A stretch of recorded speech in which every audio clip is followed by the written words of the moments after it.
Telugu flame క్షణక్షణం ఆనంద వీక్షణం. Telugu serials కు సంబంధించిన అప్డేట్స్ ఎప్పటికప్పుడు మీ వరకు రావడానికి తెలుగు ఫ్లేమ్ ఛానల్ ని సబ్స్క్రైబ్ చేసి పక్కనే ఉన్న బెల్ ఐకాన్ ని యాక్టివేట్ చేయండి.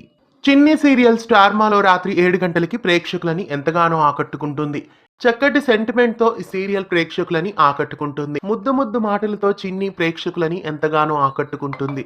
మొత్తానికి చిన్ని జైలు జీవితం నుండి బయటపడుతుంది. కావేరి ఇచ్చిన ఉత్తరం ఆధారంగా చిన్నిని సత్యం ఇంటికి చేరుస్తారు. సత్యం మరెవరో కాదు, స్వయాన కావేరికి సొంత అన్నయ్య. కావేరి వదినకి ఇష్టం లేకపోయినప్పటికీ వాళ్ళుంటున్న ఇల్లు కావేరి పేరు మీద ఉండడం వలన చిన్నిని ఇంట్లో పెట్టుకోవడానికి ఒప్పుకుంటుంది. అలా చిన్ని మేనమామ ఇంట జీవనాన్ని సాగిస్తూ ఉంటుంది.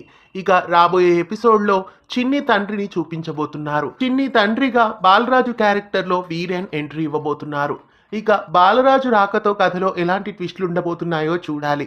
అపురూపంగా ఉన్న అన్నా చెల్లెళ్ల జీవితంలోకి బాలరాజు ఎలా వచ్చాడు, అన్నా చెల్లెళ్ళైన సత్యం కావేరీలు ఎలా విడిపోయారు, ఇంతకీ కావేరి జైలుకి ఎందుకెళ్ళింది, ఇలా ఎన్నో ప్రశ్నార్థకంగా మిగిలిన అంశాలన్నీ ఒక్కొక్కటిగా రాబోయే ఎపిసోడ్స్ లో రాత్రి 7 గంటలకి చిన్ని సీరియల్ ను మిస్ కాకుండా చూడండి. ప్రస్తుతం చిన్ని సీరియల్ కథ మీకెలా అనిపిస్తోంది? ఇలాంటి మరెన్నో అప్డేట్స్ కోసం ఛానల్ ని సబ్స్క్రైబ్ చేసి పక్కనే ఉన్న బెల్ ఐకాన్ ని యాక్టివేట్ చేయండి.